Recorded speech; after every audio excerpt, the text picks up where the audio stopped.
ನಾನು ಎಷ್ಟು ಸಲ ಮೈಸೂರಿಗೆ ಬರ್ತೀನಿ ಅಂತಂದರೆ, ನಾನು ಗಾಡೀಲಿ ಕೂತ್ಕೊಂಡ್ರೆ ನಿಜ ಹೇಳ್ತೀನಿ, ಗಾಡೀಲಿ ಕೂತ್ಕೊಂಡ್ರೆ ನಾನು ಗಾಡಿ ಓಡಿಸೋದು ಬೇಡ, ಮೈಸೂರು ಅಂದರೆ ಅದೇ ಬಂದ್ಬಿಡ್ತದೆ ನಿಜ. ಅಷ್ಟು ಸಲ ಮೈಸೂರಿಗೆ ಬರ್ತಾ ಇರ್ತೀನಿ. ನನಗೆ ನನ್ನ ಹುಟ್ಟೂರು ಯಾದಗಿರಿ ಮತ್ತು ನಾನು ಬೆಳೆದಿದ್ದೆಲ್ಲ ಹುಬ್ಬಳ್ಳಿ, ಇರೋರು ಬೆಂಗಳೂರು. ಈ ಎರಡು ಊರು ಬಿಟ್ಟು ನನಗೆ ಯಾವುದೋ ಒಂದು ಊರು ತುಂಬ ಹೃದಯಕ್ಕೆ ಹತ್ರ ಅಂತ ಒಂದು ಊರಿದೆ ಅಂತ ಅನ್ನೋದಾದರೆ ಅದು ಮೈಸೂರು. ನಿಜಕ್ಕೂ ಕೂಡ ನೀವೆಲ್ಲರೂ ನಿಜ ರೀ. ನಾನು ಅದೇ ಹೇಳ್ತೀನಿ, ಎಷ್ಟೋ ಕಡೆ ಎಲ್ಲ ನಾವು ಕನ್ನಡಿಗರಾಗಿ ಕರ್ನಾಟಕದಲ್ಲಿ ಇವತ್ತು ನಾವು ಯಾವುದೋ ಜನ್ಮದ ಒಂದು ಪುಣ್ಯ ನಾವು ಮಾಡಿದ್ದೀವಿ ಅಂತಂದರೆ ಕನ್ನಡ ನಾಡಿನಲ್ಲಿ ಕರ್ನಾಟಕದಲ್ಲಿ ಹುಟ್ಟಿದ್ದೀವಿ ಅಂತ ಅನ್ನೋವಂಥದ್ದೇ ಸಾಕ್ಷಿ ನಾವೆಲ್ಲರೂ ಕೂಡ. ಅದರಲ್ಲಿ ಕನ್ನಡ ಚಿತ್ರರಂಗದಲ್ಲಿ ಒಬ್ಬ ಕಲಾವಿದನಾಗಿ ನೀವು ನನ್ನನ್ನು ಸ್ವೀಕರಿಸಿ ಇಲ್ಲಿ ತನಕ ಒಬ್ಬ ಕಲಾವಿದನಾಗಿ ಸ್ವೀಕರಿಸಿದ್ರಿ, ಒಬ್ಬ ಕಾಮಿಡಿಯನ್ ಆಗಿ. ಅದಾದ ನಂತರ 2010ರಲ್ಲಿ ಲೀಡ್ ಆ್ಯಕ್ಟರ್ ಆಗಿ ನಾನು ಬೇರೆ ಥರದ ಇದನ್ನು ಮಾಡ್ತೀನಿ. ಅದಾದ ನಂತರ ಸಿಂಗರ್ ಆಗಿ ಕೂಡ ಒಂದಿಷ್ಟು ಸಿನಿಮಾಗಳಿಗೆ ಹಾಡ್ತಾ ಇರ್ತೀನಿ ಇತ್ತೀಚಿನ ದಿವಸಗಳಲ್ಲಿ. ನನ್ನ ಆ ನಿರ್ಮಾಪಕನಾಗಿಯೂ ಕೂಡ ನೀವು ನನ್ನನ್ನು ಕೈ ಹಿಡಿದಿರುವಂಥದ್ದು. ನಾನು ಇವಾಗ ಇವ್ರಿಗೆ ಹೇಳ್ತಾ ಇದ್ದೆ, ಪವನ್ ಸರ್ ಅವರಿಗೆ, ಹೆಚ್ಚು ಕಮ್ಮಿ ನೋಡಿ, ನಾನು ಸರಿಗಮ ಪದನಿಸ ನನಗೆ ಗೊತ್ತಿಲ್ಲ, ನಾನು ಸಂಗೀತ ಕಲ್ತವನಲ್ಲ. ಆದರೂ ಕೂಡ ನೀವು ಇಡೀ ಇಂಡಸ್ಟ್ರಿ ನನ್ನ ಮೇಲೆ ಇಟ್ಟಿರುವಂಥ ಪ್ರೀತಿ, ನೀವು ಕೊಟ್ಟಿರುವಂಥ ಒಂದು ಸ್ವಾಗತ ಏನಿದೆ ಗೊತ್ತಾ. ತಿಂಗಳಿಗೆ ನಿಜ ಎದೆ ಮುಟ್ಕೊಂಡು ಹೇಳ್ತೀನಿ, ತಿಂಗಳಿಗೆ ಹೆಚ್ಚು ಕಮ್ಮಿ 5ರಿಂದ 6 ಪಿಕ್ಚರ್ಗೆ ಹಾಡಾಡ್ತೀನಿ ರೀ ನಾನು.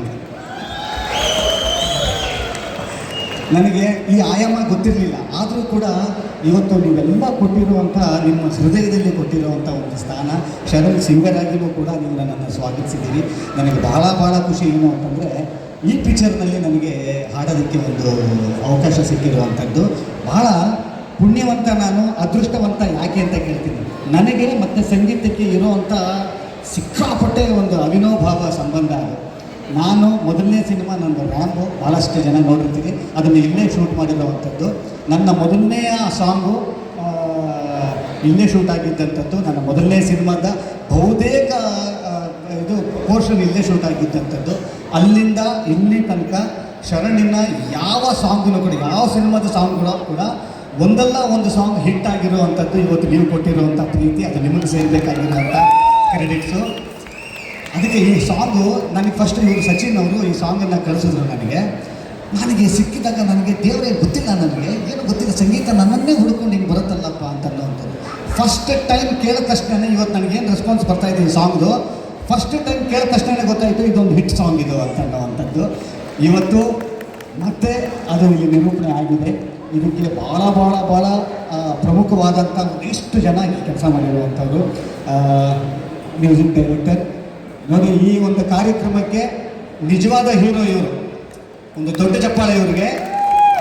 ಯಾಕೆಂತಂದರೆ ಇವತ್ತು ನಿಜ ಹೇಳ್ತೀನಿ, ಇವತ್ತು ಶರಣ್ ಇಲ್ಲಿ ತನಕ ಬಂದು ನಿಂತಿದ್ದಾನೆ ಅಂತ ಅನ್ನೋದಕ್ಕೆ ಮ್ಯೂಸಿಕ್ ಡೈರೆಕ್ಟರ್ಸಿನ ಪಾತ್ರ, ಮ್ಯೂಸಿಕ್ ಡೈರೆಕ್ಟರ್ಸಿನ ಕಾಂಟ್ರಿಬ್ಯೂಷನ್ ತುಂಬ ಇದೆ. ಇವ್ರು ಇಲ್ಲದೆ ಹೋಗಿದ್ದರೆ ಶರಣ್ ಏನೋ ಇರ್ತಿರ್ಲಿಲ್ಲ. ಈ ಒಂದು ಡಿಪಾರ್ಟ್ಮೆಂಟ್ ಇದೆಯಲ್ಲ, ಇವತ್ತು ಸಿನಿಮಾನ, ಇವಾಗ ಎಸ್ಪೆಷಲಿ ಇಂಡಿಯನ್ ಸಿನಿಮಾನ ಹೀಗೆ ಇವತ್ತು ಎಲಿವೇಟ್ ಮಾಡಿ ನಿಲ್ಲಿಸಿದೆ ಅಂತ ಅನ್ನೋದಾದರೆ ಅದು ಹಿಂದೆ ಸಂಗೀತದ ಜೋಡಣೆ ಇರುವಂಥದ್ದು. ಭಾಳ ಅದ್ಭುತವಾದಂಥ ಕಂಪೋಸಿಷನ್ನು, ಭಟ್ರ ಸಾಹಿತ್ಯ, ನನ್ನ ಮತ್ತು ಭಟ್ರ ಕಾಂಬಿನೇಷನ್ನು ಮೊದಲನೇ ಸಿನಿಮಾದಿಂದ ಇಲ್ಲಿ ತನಕನೂ ಹೊಡಿತಾನೇ ಇದೆ. ಇದಕ್ಕೆ ಭಟ್ರಿಗೆ ಸೇರಬೇಕಾಗಿರುವಂಥ ಕ್ರೆಡಿಟ್ಸ್ ಅದು. ಇವತ್ತು ಬಹಳ ಚಂದದ ಒಂದು ಲೈನನ್ನು ಕೊಟ್ಟಿದ್ದಾರೆ. ಆಮೇಲೆ ಹರಿ ಸರ್ ಅವ್ರ ಜೊತೆಯಲ್ಲಿ ಧ್ವನಿ ಕೂಡಿಸುವಂಥದ್ದು ಒಂದು ಅವಕಾಶ. ಈ ಸಿನಿಮಾದ ನಿರ್ದೇಶಕರು ಸುಮ್ಮನೆ ಹಿಂಗೆ ಕುತ್ಕೊಂಡು ಅಂತ ಓಡಾಡ್ತಾ ಇರ್ತಾರೆ, ಮಾತ್ರ ಎಷ್ಟು ಕೆಲಸ ಮಾಡ್ತಾರೆ ಅವರು ಅಂತಂತಂದರೆ ಎಲ್ಲ ಕೆಲಸನ ಮಾಡಿಬಿಟ್ಟು ಏನೋ ಗೊತ್ತಿಲ್ವೇನೋ ಅಂತನ್ನೋ ಥರ ಹಿಂಗಿರೋ ಅಂಥ ಒಂದು ವ್ಯಕ್ತಿ. ದಯವಿಟ್ಟು ಬನ್ನಿರಿ ಸರ್, ಒಂದು ದೊಡ್ಡ ಚಪ್ಪಾಳೆ ಅವರಿಗೆ. ಯಾಕಂತಂದರೆ ಇವ್ರ ಎನರ್ಜಿ ಇದೆಯಲ್ಲ, ಅದು ನಿಜಕ್ಕೂ ಕೂಡ ನಮ್ಮಂಥ ಕಲಾವಿದರಿಗೆ ದೊಡ್ಡ ಶಕ್ತಿ ಸರ್. ಹಣ ಅಂತಿರ್ತಾರೆ, ಮತ್ತು ಎಲ್ಲ ಕೆಲಸನೂ ಕೂಡ ತಲೆ ಮೇಲೆ ಹೆಗಲ ಮೇಲೆ ಹಾಕೊಂಡು ಮಾಡುವಂಥದ್ದು. ಆಮೇಲೆ ಭಾಳ ಪ್ರಮುಖವಾಗಿ ಈ ಥರದ ಪ್ರತಿಭೆಗಳನ್ನು ಗುರುತಿಸುವಂಥ ಒಂದು ಪ್ಲ್ಯಾಟ್ಫಾರ್ಮನ್ನು ಕೊಡುವಂಥ ಒಂದು ನಿರ್ಮಾಣದ ಸಂಸ್ಥೆ ಬರುತ್ತೆ ಗೊತ್ತಾ, ಅದು ನಿಜವಾದ ಹೀರೋ.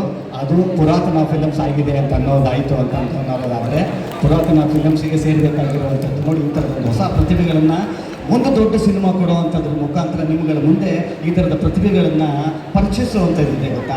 ಈ ಥರದ ಒಂದು ಪುಣ್ಯದ ಕೆಲಸ ಇವತ್ತು ಆಗ್ತಾ ಇದೆ ಅಂತ ಅನ್ನೋದಾದರೆ ಅದು ಪುರಾತನ ಫಿಲಿಮ್ಸಿಗೆ ಸೇರಬೇಕಾಗಿರೋಂಥ ಕ್ರೆಡಿಟ್ಸು. ಸರ್ ಒಳ್ಳೆಯದಾಗಲಿ. God bless, God bless you. ಆಮೇಲೆ ಪ್ರಣಮ್ ಅವ್ರ ಬಗ್ಗೆ ಏನು ಹೇಳಿ, ಒಂದೇ ಮಾತು ಹೇಳೋದು ನಾನು, ಹುಲಿ ಹುಟ್ಟಲ್ಲಿ ಹುಲಿನೇ ಹುಟ್ಟೋದು, ಹುಲಿ ಹುಟ್ಟಿಲ್ಲಿ ಹುಲಿನೇ ಹುಟ್ಟೋದು ಅನ್ನೋದಕ್ಕೆ ಪ್ರಣಮ್ ಅವರೇ ಸಾಕ್ಷಿ. ನೋಡಿ, ಇವರ ಫ್ಯಾಮಿಲಿಯಲ್ಲಿ ಎಲ್ಲರೂ ಆ್ಯಕ್ಟರ್ಸು. ರಂಗಣ್ಣ ಹೇಳಿದಾಗೆ ಎಲ್ಲರೂ ಆ್ಯಕ್ಟರ್ಸು. ಕೇಳಿ ಇನ್ನೊಂದು ಭಾಳ ಮಜಾ ಏನು ಗೊತ್ತಾ, ಇವ್ರ ಜೊತೆಯಲ್ಲಿ ಇವ್ರ ಫ್ಯಾಮಿಲಿಯಲ್ಲಿರುವಂಥ ಎಲ್ಲರ ಜೊತೆಲೂ ಕೆಲಸ ಮಾಡಿದ್ದೆ ನಾನು. ಇವರೊಬ್ಬರ ಜೊತೆ ಕೆಲಸ ಮಾಡೋಕ್ಕಾಗಿರಲಿಲ್ಲ ರೀ. ನನಗೆ ಈ ಸಿನಿಮಾದ ಒಂದು ಹಾಡು ಹಾಡಬೇಕು ಅಂತ ಅವಕಾಶ ಬಂತು ಅಂದಾಗ ಇದೊಂದು ಬ್ಯಾಲೆನ್ಸ್ ಇತ್ತು. ಆಮೇಲೆ ಇನ್ನೊಂದು ಹೇಳ್ತೀನಿ ಕೇಳಿ, ನಿಮ್ಮೆಲ್ಲರ ಪ್ರೀತಿ, ವಿಶ್ವಾಸ, ಆಶೀರ್ವಾದ ಇದ್ದರೆ ಶರಣು ಇವ್ರ ಮಕ್ಕಳ ಜೊತೆನೋ ಮಗಳ ಜೊತೆನೂ ಕೂಡ ಕೆಲಸ ಮಾಡ್ತೀನಿ. 100% ಸರ್. ಆವಾಗ್ಲೂ ನಿಮಗೆ ವಯಸ್ಸಾಗಿರೋದು ಗೊತ್ತಾಗಲ್ಲ, ಏನು ವಯಸ್ಸಲ್ಲಿ ವ್ಯತ್ಯಾಸನೇ ಕಾಣಲ್ಲ. ಅವ್ರು ಆಗ್ಲೂ 25 years ಯಂಗ್ ಆ್ಯಂಡ್ ಎನರ್ಜೆಟಿಕ್ ಆಗಿ ಕಾಣಿಸ್ತಾರೆ. ಅಂಕಲಾದರೂ ಸರಿ. ಆಮೇಲೆ ರಂಗಣ್ಣ ಸರ್, ನಾನು ಏನಂತ ಹೇಳಿ, ನಿಜಕ್ಕೂ ಈ ಒಂದು ವೇದಿಕೆ ಮೇಲೆ ಎಷ್ಟು ಅವಧಿ ಇದೆ ಗೊತ್ತಿಲ್ಲ ನನಗೆ. ಅವ್ರ ಬಗ್ಗೆ ಮಾತಾಡೋದಕ್ಕೆ ಶುರು ಮಾಡಿದ್ರೆ ಇಲ್ಲಿ ಕೊಡುವಂಥ ಅವಧಿ ನನಗೆ ಸಾಕಾಗಲ್ಲ ರೀ. ಇವತ್ತು ರಂಗಣ್ಣ ರಘು ಸರ್ ಅವರು, ನಾನು ಅದೇ ಹೇಳ್ತಾ ಇದ್ದೀನಿ, ಯಾವ ಥರದ ಪಾತ್ರ ಅವರು ನೆಕ್ಸ್ಟ್ ಇನ್ನೇನು ಮಾಡೋದಕ್ಕೆ ಸಾಧ್ಯ ನನಗೆ ಅಂತ ಅನಿಸುತ್ತೆ. ಆಡು ಮುಟ್ಟದ ಸೊಪ್ಪಿಲ್ಲ, ರಂಗಣ್ಣ ರಘು ಸರ್ ಮಾಡಿದ ಪಾತ್ರಗಳಿಲ್ಲ. ವಿಷ್ಣು ಸರ್ ಅವರು ಒಂದು ಸಿನಿಮಾದಲ್ಲಿ ಒಂದು ಡೈಲಾಗ್, ಈ ಕೈ ಕರ್ನಾಟಕದ ಆಸ್ತಿ ಅನ್ನೋ ಥರ ರಂಗಣ್ಣ ರಘು ಸರ್ ಅವರು ಕರ್ನಾಟಕದ ಆಸ್ತಿ. ನೀವು ನಮ್ಮ ಆಸ್ತಿ ಸರ್. ಅಷ್ಟು ಹೆಮ್ಮೆ ಆಗುತ್ತೆ ನಿಮ್ಮಗಳ ಜೊತೆಯಲ್ಲಿ ಕೆಲಸ ಮಾಡೋದಂಥ ಭಾಗ್ಯ ನನಗೆ. ಭಾಳ ಒಂದಿಷ್ಟು ಕಲ್ತಿದ್ದೀನಿ. ಇದೇನು ಈ ಸ್ಟೇಜ್ ಮೇಲೆ ನಿಂತ್ಕೊಂಡು ಡಿಪ್ಲೊಮ್ಯಾಟಿಕ್ಕಾಗಿ ಮಾತಾಡ್ತಾ ಇದ್ದೀನಿ ಅಂತ ಅನ್ನೋವಂಥದ್ದೆಲ್ಲ, ಒಂದಿಷ್ಟು ಕಲ್ತಿದ್ದೀನಿ ಸರ್ ನಿಮ್ಮಂಥವ್ರ ಜೊತೆಯಲ್ಲಿ. ನಿಮಗೆ ಆಯುಷು ಆರೋಗ್ಯ ದೇವರು ಕೊಟ್ಟು ಕನ್ನಡ ಚಿತ್ರರಂಗವನ್ನು ಇನ್ನಷ್ಟು ಶ್ರೀಮಂತ ಮಾಡುವಂಥ ಎಲ್ಲ ಶಕ್ತಿನೂ ಭಗವಂತ ನೀವು ಕೊಡಲಿ ಅಂತ ಕೇಳ್ಕೊಳ್ತೀನಿ ಸರ್. ಇದು ಬರೀ ಉತ್ಪ್ರೇಕ್ಷೆ ಮಾತಲ್ಲ, ಇಲ್ಲಿಂದ ಮಾತಾಡ್ತಾ ಇದ್ದೀನಿ ಇದರಿಂದ. ಪವನ್ ಸರ್, ನಟರಾಜ ಸರ್ವಿಸ್ ಅನ್ನೋವಂಥ ಒಂದು ಸಿನಿಮಾದಲ್ಲಿ ಪವನ್ ಸರ್ ಅವರ ನಿರ್ದೇಶನದಲ್ಲಿ ಒಂದು ಕೆಲಸ ಮಾಡಿದ್ದೆ ನಾನು.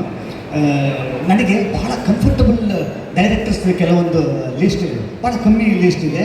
ಆ ಲೀಸ್ಟಲ್ಲಿ ಸೇರುವಂಥ ಒಬ್ಬರು ನಿರ್ದೇಶಕರವರು ಎಷ್ಟು ಮಗು ಥರ ನೋಡಿಕೊಂಡ್ರು ನನ್ನ ಅಂತಂತಂದರೆ, ಅಷ್ಟು ಚೆಂದ ಸಿನಿಮಾ ಮಾಡಿಕೊಟ್ಟಂಥದ್ದು. ನಿಮ್ಗಳ ಜೊತೆ ಕೆಲಸ ಮಾಡಿ ನನಗೆ ಗೊತ್ತೇ ಆಗಿಲ್ಲ ಸರ್ ಆ್ಯಕ್ಚುಲಿ. ಒಳ್ಳೆಯದಾಗಲಿ. ಈ ಒಂದು ಸಾಂಗು ಇವತ್ತು ನಿಮ್ಮ ಮಡುವಿಗೆ ಇಡುವಂಥ ಒಂದು ಕ್ಷಣ, ಅದು ಮೈಸೂರಿನಲ್ಲಿ.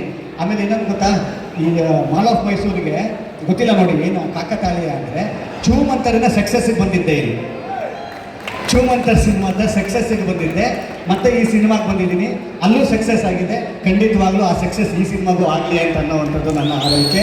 ಒಳ್ಳೆಯದಾಗಲಿ. ಮತ್ತೊಮ್ಮೆ ನಿಮ್ಮನ್ನೆಲ್ಲರನ್ನೂ ನೋಡಿದಂಥ ಒಂದು ಖುಷಿ ನನಗಿದೆ. ಸ್ವಲ್ಪ ಜಾಸ್ತಿ ಮಾತಾಡಿದೆ ಗೊತ್ತು. ಅಯ್ಯೋ ಖಂಡಿತ ಇಲ್ಲ ಸರ್.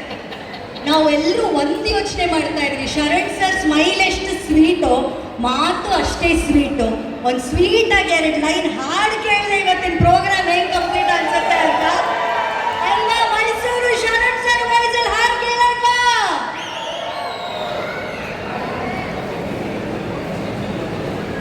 ಅವ್ರ ಡೆಡಿಕೇಶನ್ ನೋಡಿ.